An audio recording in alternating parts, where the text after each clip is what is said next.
Hello friends, welcome to Dr. Vet channel. I am Dr. P.R. Patel, Professor and Head Veterinary Medicine. Today we will see another important disease, parasitic disease. Name is esophagostomiasis. In part 1, we will study synonym, definition, etiology, epidemiology, and the life cycle of endoparasitic disease named esophagostomiasis.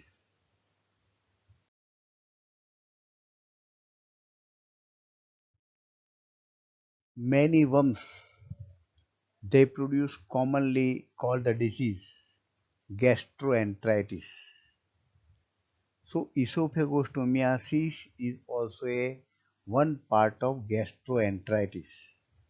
Many nematodes causes gastroenteritis. So esophagostomum also causes part of a gastroenteritis.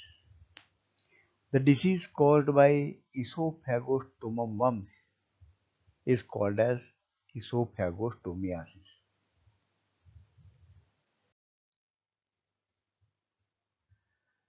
It is popularly known as nodular worm disease, that is worm synonym, because when the larva of this esophagostomum when enters into the intestinal wall,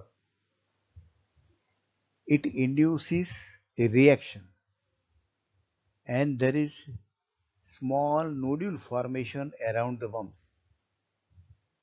So large number of nodules are observed in the wall of the intestine. So it is called as nodular worm disease. It is also called as pimply gut disease because when the worm enters the intestinal wall, there are some bacterial infection also.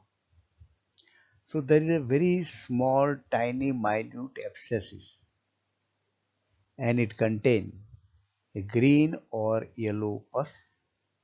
Sometimes these are calcified. So it looks like a pimply, looks like a pimple in the gut intestine. So it is also called as pimply gut disease.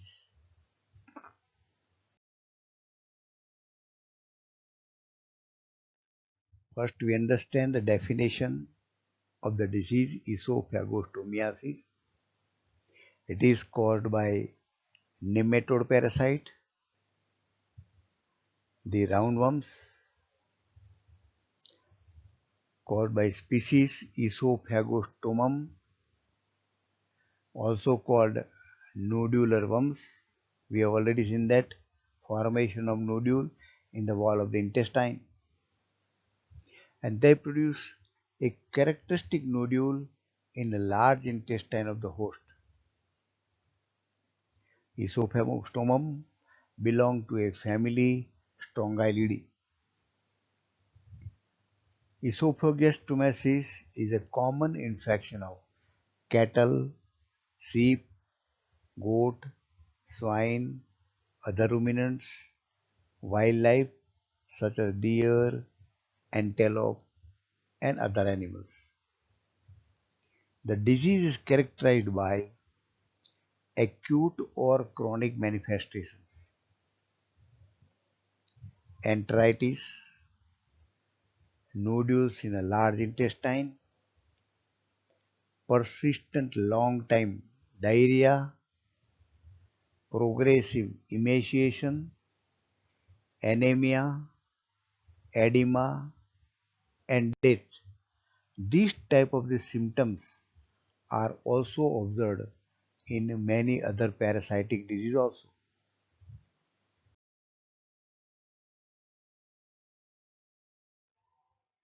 Here we see the etiology of esophagostomiasis. Here I have mentioned Esophagostomum species of veterinary importance. These parasites are mostly host specific. Esophagostomum columbianum, Esophagostomum venulosum, Esophagostomum asperum are the parasites of sheep, goat, and wild ruminants. Esophagostomum radiatum found in cattle, sheep, goat, and wild ruminants. Esophagostomum dentatum affects swine and wild boars. So these are mostly host specific, and the various species that is found in India are mentioned here.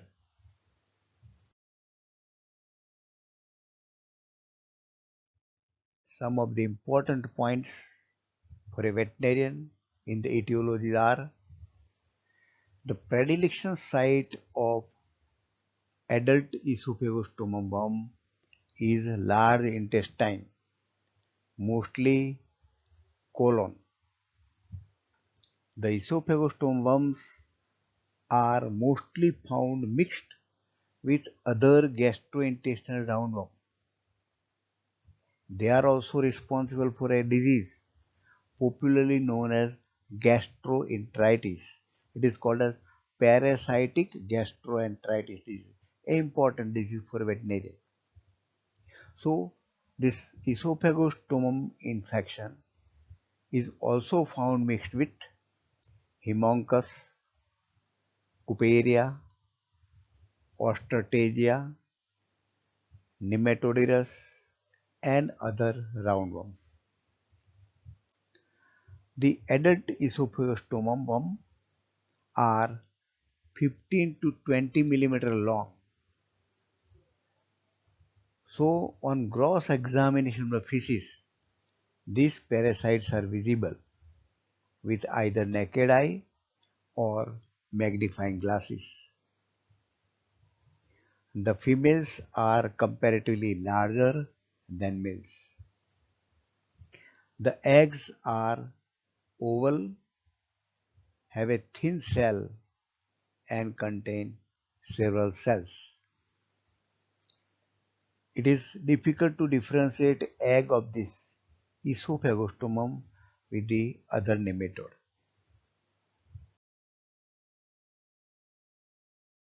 Important points in epidemiology. The disease is found worldwide. Disease is more frequent in warm and humid climate, in tropical and subtropical regions. So this warm and humid climate is favorable for the worm. The horse, dog, and cat are not affected. The eggs and larvae are susceptible to cold and dryness. This point is important for control and prevention of disease.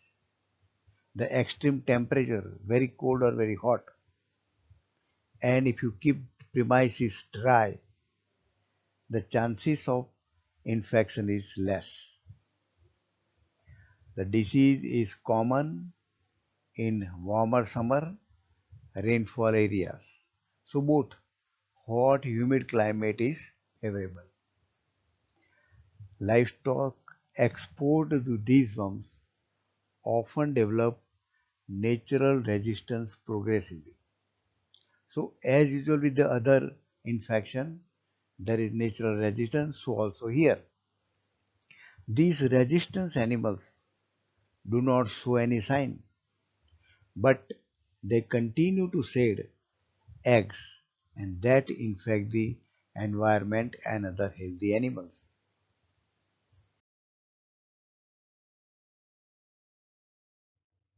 We see here the life cycle of Esophagostomum species in short. There is direct life cycle, means no intermediate host is involved. The adult females lay eggs in the large intestine of the host. The eggs are passed out in the feces. The egg release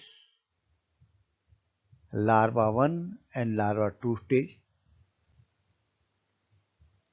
There is complete development to infective larva 3 in a 1 week. Livestock ingest this larva 3 while grazing or through contaminated feed or bedding.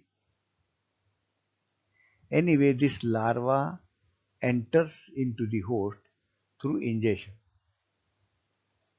The ingested larva penetrate to the intestinal mucosa.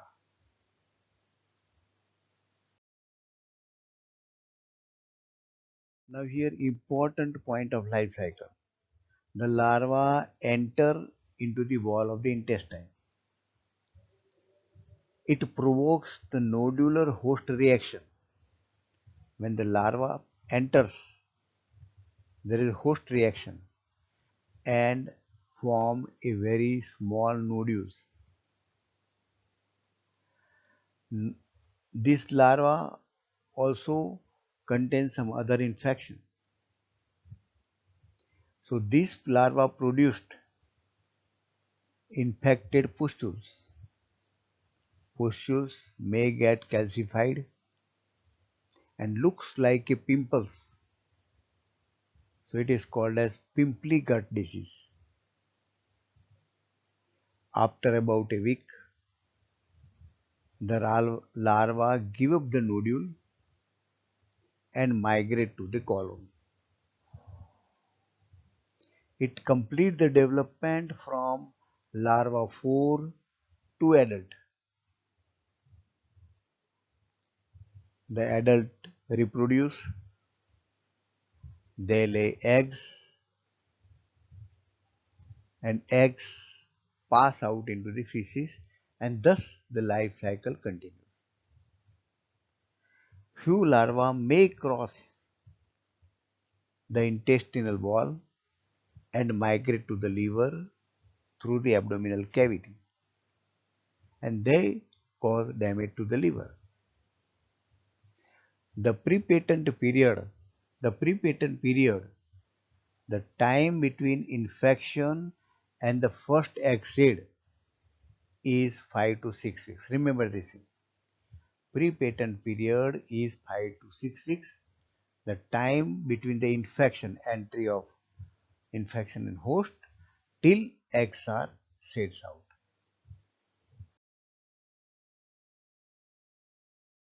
Friends, share this information to other veterinarians and veterinary students.